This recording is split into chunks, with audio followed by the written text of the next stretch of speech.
What's going on, Jake and Ice? This is Big J coming at you through the power of YouTube. Alright, guys. Today, I'm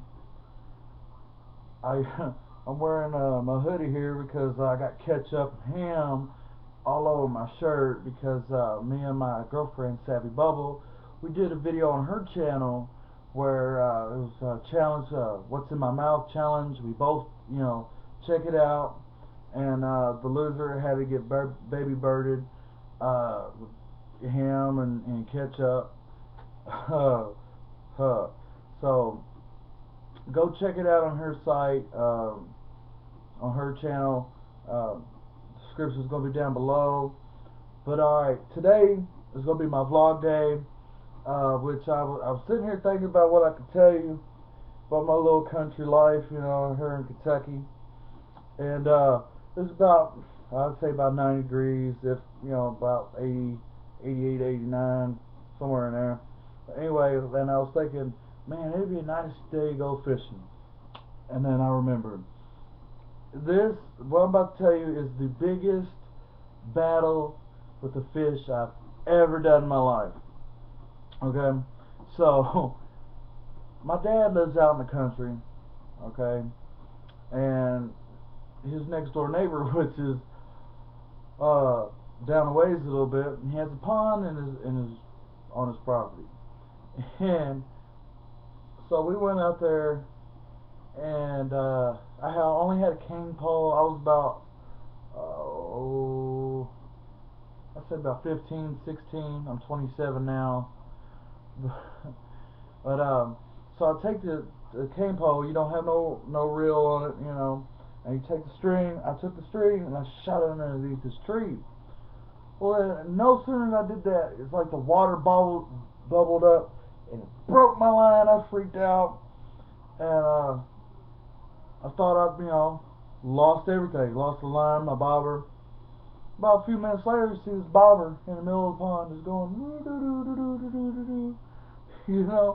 and so me and Dad got in our neighbor George's little boat, little paddle boat, sit there and you paddle it with your feet and get out there, and we got some rod and reels, and we get the hook tangled in the line. And keep in mind, on the cane pole, we only had a little bitty hook on there, little bitty hook. And so we get it all tangled up, and we get this fish up to the surface of the water. And I kid you not, this was a 3-foot long grass carp. Now, if you know anything about grass carp, they can get pretty big, and they got really big, thick lips. Really, really thick lips. Okay, and this little hook was in the bottom lip, just in there, just barely in there, really. And it was like a dark greenish color. And what they do is they eat the algae from the bottom of the water underneath trees usually.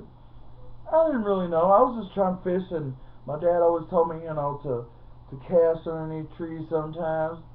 So with my reel, just kind of like slingshot it under there. So we was in this boat for 2.5 hours fighting this fish.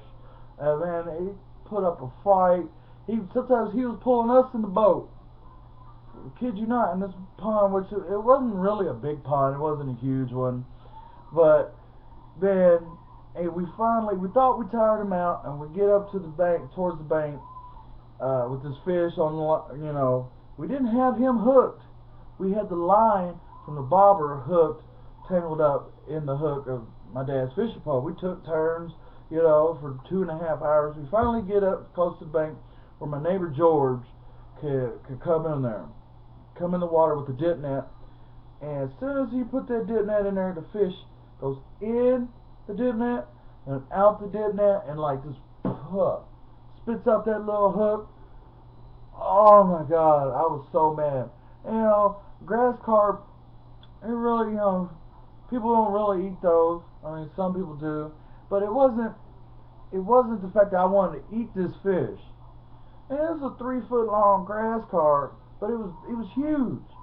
I just wanted to take a picture with it, That would be the biggest fish I'd ever landed. Because my crazy neighbor George lost it. So I was actually crying, man. I was crying. I ain't even gonna be afraid to admit it. I'm a man. I'm attached with my feelings. And I know, people are like, oh, you cried over a fish. Oh, get over it, bro. But get over you.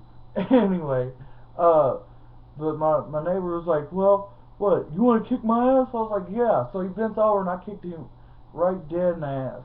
Like, in between the cheeks. I got his nuts. But, man, that would have been awesome. This thing was like 3 foot long. I kid you not. And people say, oh, that's just another fish story, No, man, it scared the shit out of me first when the water just like, it took off. It scared me. I yelled, I need some help here. But man, the weather's feeling good. Next couple of weeks I wanna go swimming. But right now that's all the time I have. Don't forget to like, subscribe, and share and all that for more. I'm Big J coming at you through the power of YouTube, and I'll holler at you later. Peace.